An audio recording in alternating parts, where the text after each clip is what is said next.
So back in January of 2020, I went out to dinner with a friend, and this was in the before times, you know, when you could still go out and see people. At the time, I had just released my Frankenstein told through vines video, and I was really excited about it because I had just reached 50 subscribers, I think. So we had a great night, and we joked about the video and stuff, and I went home only to wake up the next morning and see that Red from Overly Sarcastic Productions, a channel that I had, admired for years, had given that video a Twitter shout-out. And I just about lost my mind. Now here I am, a year later, and I can't believe how much has changed, mostly because of that video gaining so much traction. I think it's at over 300,000 at this point, which is insane, and amazing, and terrifying, but mostly amazing. And I just want to thank everybody who's followed me on this weird little journey with me over the past couple months. Thank you all so much. But perhaps I'm getting a little ahead of myself. Hey everybody, my name is Vvarx, and welcome to my Q&A video extravaganza. I know I said I was going to do it at 5,000 subs, and I didn't, and now I'm at 550. It's probably going to be more by the time I actually get this animated. So for that, I apologize. But yes, without further ado, let us begin.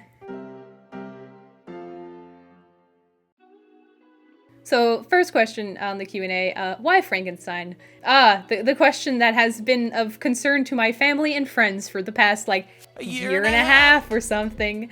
So I read the book a couple years ago. I was out of high school, so I had read it in my free time, and I was honestly just really surprised by it. The only real exposure I had to it was the pop culture surrounding it. So when you start reading it and you realize that Victor isn't this middle-aged mad scientist shut up in a castle somewhere in Eastern Europe, but rather a 20-year-old rich Swiss boy university dropout who got angry at his dad when he called his interests sad trash. Get the fuck out of my room! I'm playing God!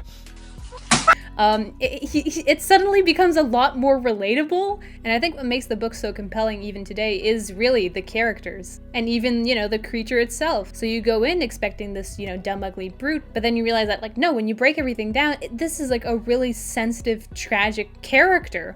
And it's the fact that, both Victor and his creature are so tragic and very emo that it creates this really compelling dynamic between the two of them.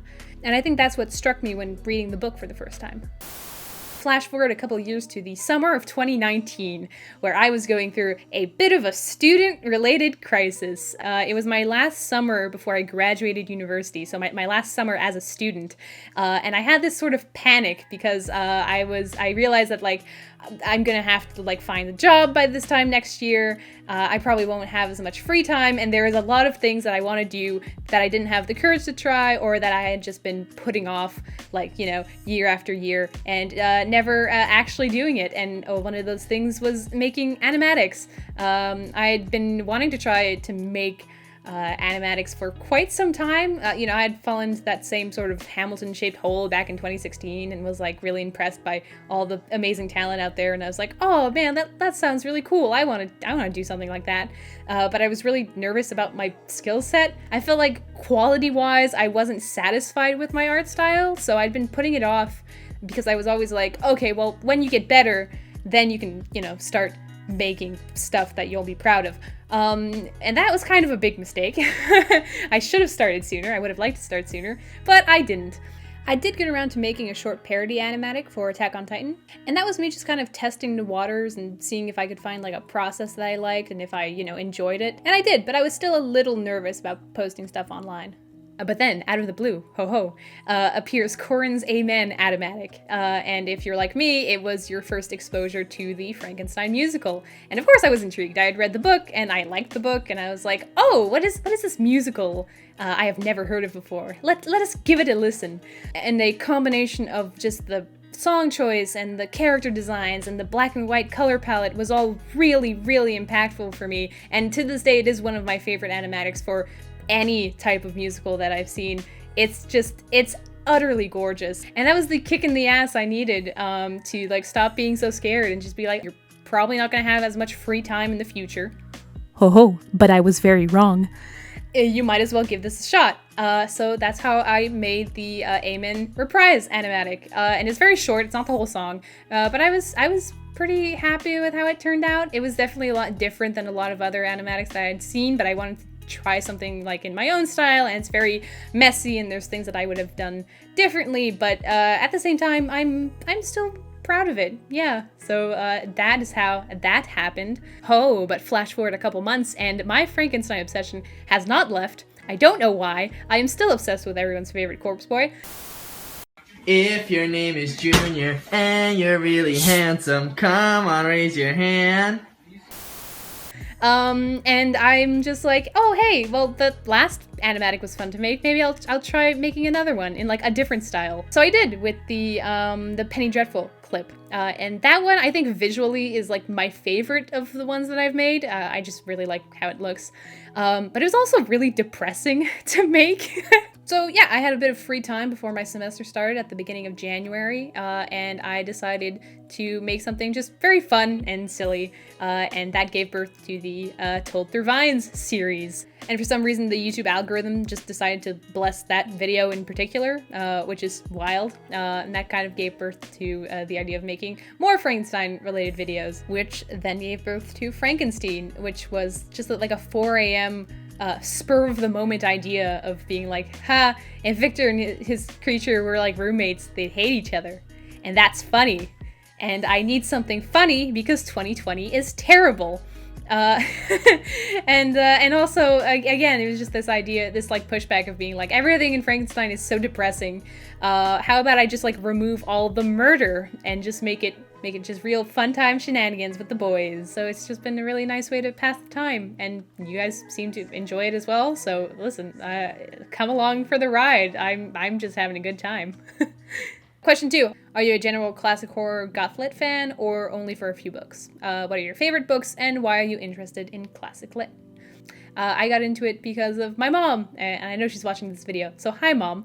When I was really little, my mom had like Robinson Crusoe and Treasure Island that she would read to me, and then when I got a little bit older, I had like the Moby Dick illustrated classics, which were like very small pocket-sized books, but with like a lot of illustrations in them, but that like still kept a lot of like the beats of like the original classics and stuff. So yeah, I'm a fan of like most classics, I'd say. Not really just Gothic lit. I enjoy Gothic lit. I wouldn't consider myself a fan of like exclusively Gothic literature.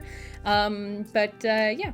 If I were to choose a favorite genre, I would probably go with classic sci-fi. So like Jules Verne and H.G. Wells, both authors that I grew up with and that had a really big impact on like the kind of literature that I enjoy.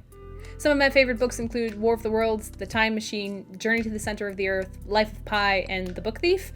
And they tend to change depending on the year. For the longest time, Journey to the Center of the Earth was my favorite book, and then Life of Pi took that position for a really long time.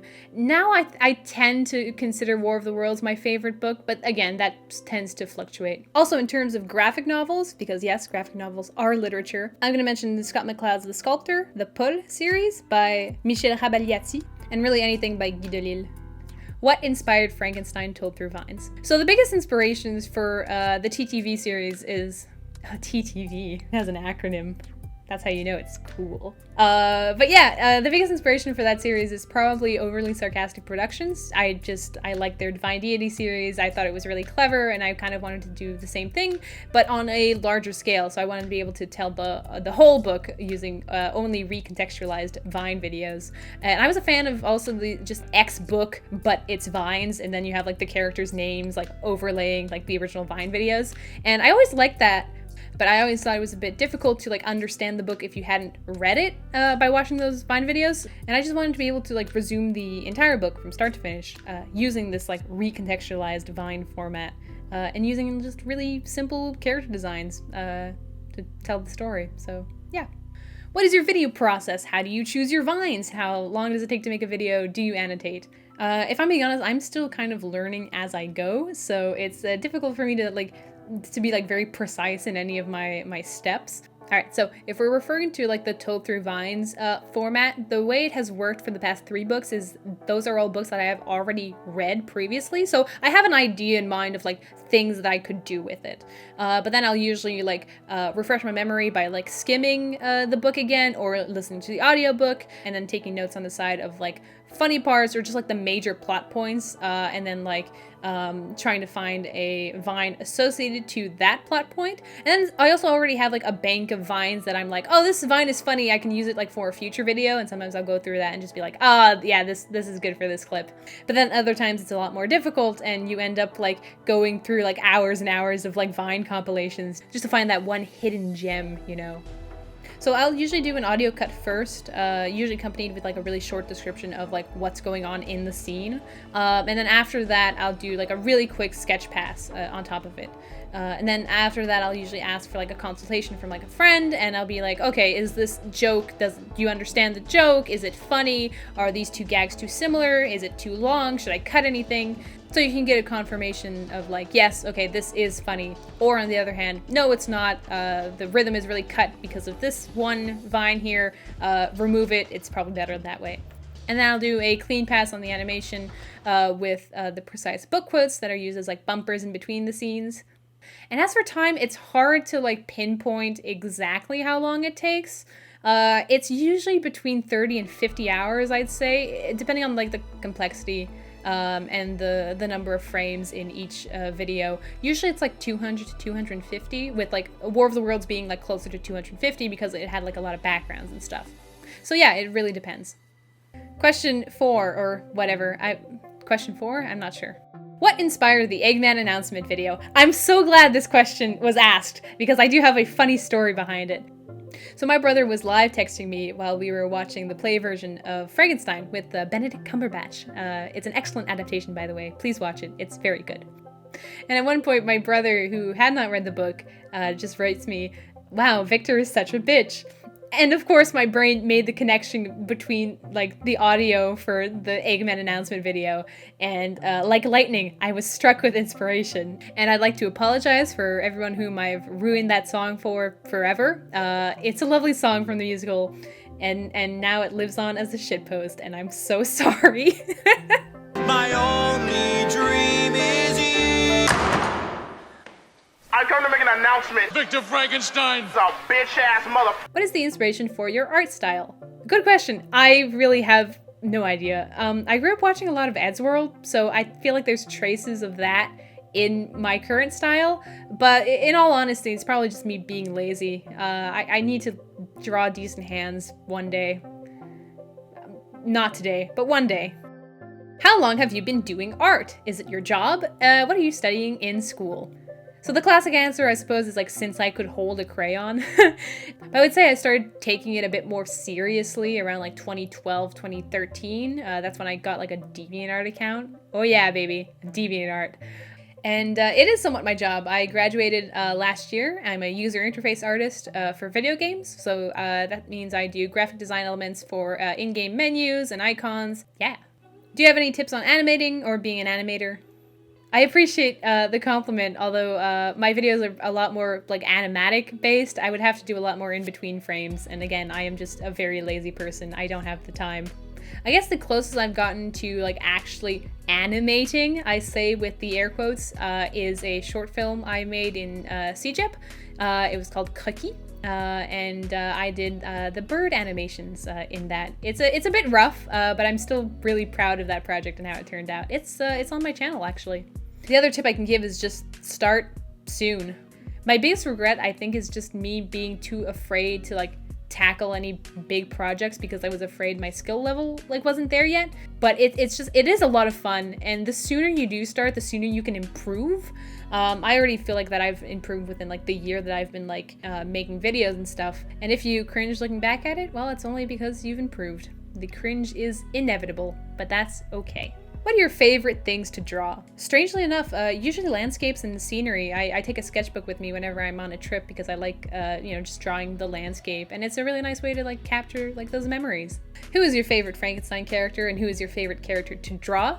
Henry Clerval is best boy. We're all aware of it. He deserves so much better in the book, and that's like also the reason why like Henry is kind of what I would consider the main character in Frankenstein. And my favorite character to draw is Creature. I like his hair. It's very relaxing to draw.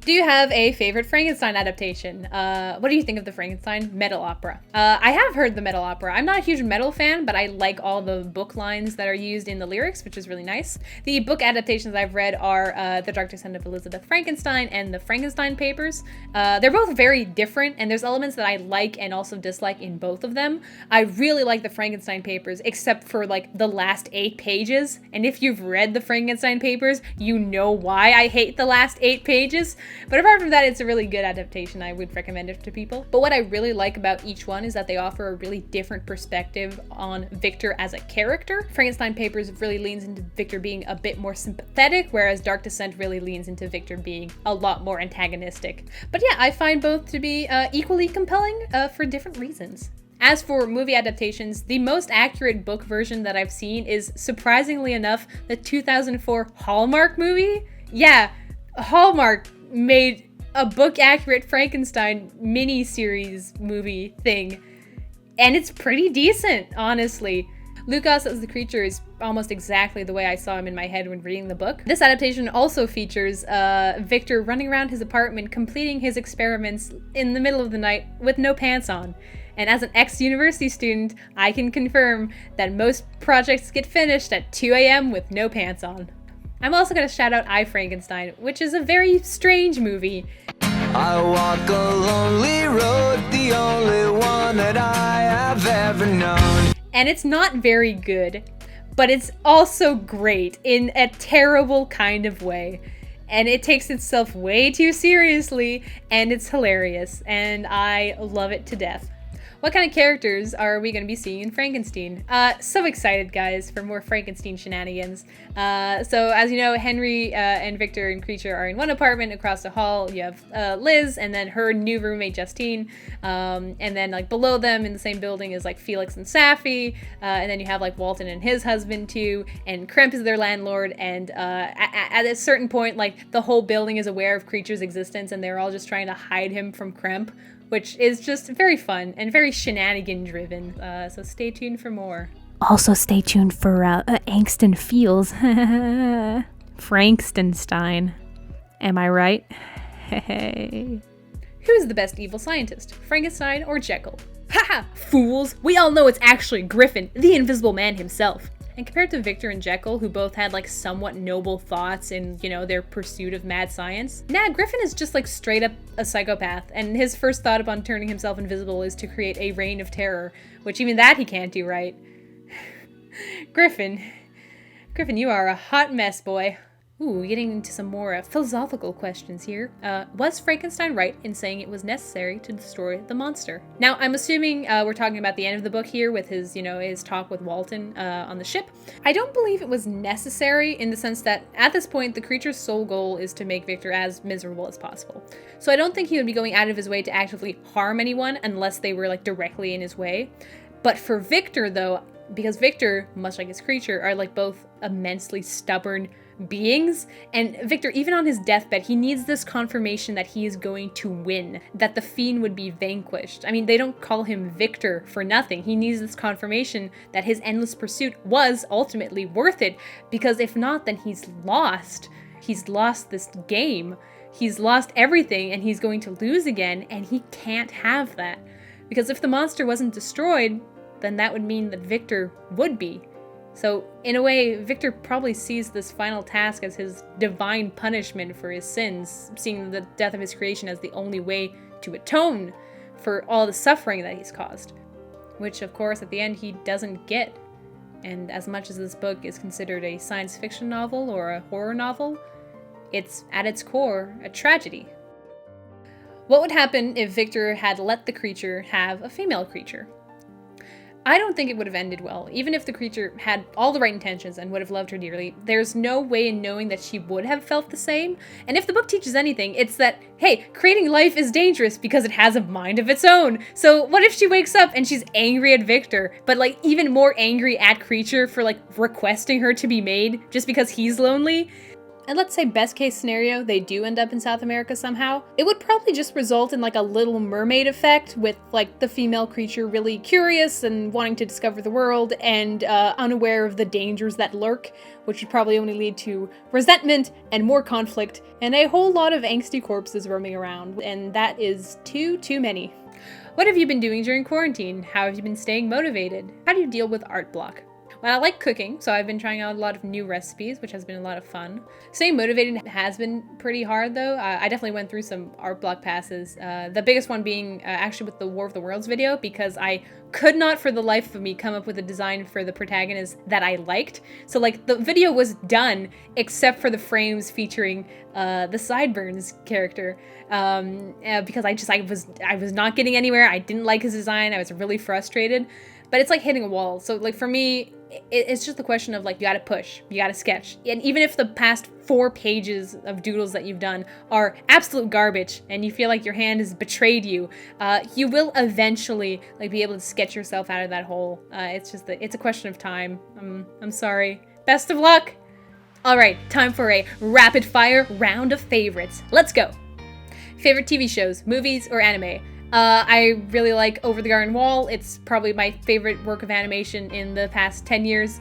Attack on Titan, season 4 is airing currently, and I've been following the manga since like 2014. I am so excited about this final season, and also so scared. I also really like How to Train Your Dragon, as well as Terminator 1 and 2.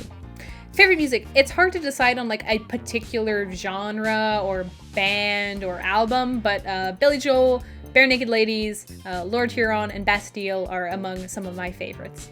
Favorite horror genre? I'm actually not big on horror. I do enjoy like horror-tinged sci-fi though, but if I'd have to pick a movie, I do like John Carpenter's The Thing. Like that kind of horror, you know, is really interesting to me. Favorite Shakespeare play? Probably The Tempest. I saw it as a play in high school and I thought it was really good, but I haven't read a ton of Shakespeare, so I'll have to get back to you on that. Favorite colors? Probably navy blue, gray, and burnt orange. I also like green and purple together, just because they look cool. Very villain colors. They're nice. Favorite musicals? For this, I'm gonna have to go with Little Shop of Horrors, Ordinary Days, Hamilton, which I know everyone's kind of sick of it, but like on a songwriting level, it still amazes me. And also Come From Away, which I was lucky enough to be able to see live, and oh boy, I bawled my eyes out the last like full-on 15 minutes. Gosh, nobody knows about this musical. It's so underrated. Please listen to it. It's really heartwarming and delightful. And a special mention to Avenue Q, which was the first musical that I ever got into that kind of exposed me to like, oh, musicals are actually cool and fun. Yeah. Do you know Spanish? Hola. Hablo un poco, mais je suis québécoise, alors je suis un peu plus à l'aise en français. If you could travel anywhere influenced by a goth lit book, where would you go? I really like this question. I would probably go to Scotland. I backpacked there a few years ago and it was my favorite part of that trip. 10 out of 10 would angst upon Arthur's seat again. And finally, to conclude our Q&A, what butterfly would creature be? Probably a black swallowtail, because A, spooky yellow eyes, and B, look at this thing. It's all dark and emo looking. Perfect for creature.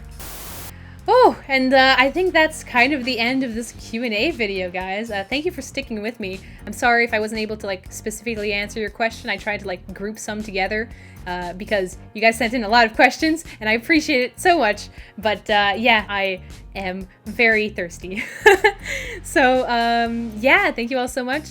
Also, just a general announcement, if anyone wants to see more of my stuff, I've got an Instagram, I've got an AL3 account where I occasionally post drabbles for Frankenstein if you want like more info on this weird little sitcom AU of mine. And I also have a merch store full of like prints and stickers and buttons and other cool things, which honestly I set up for the sole purpose of really wanting a Milton tank top.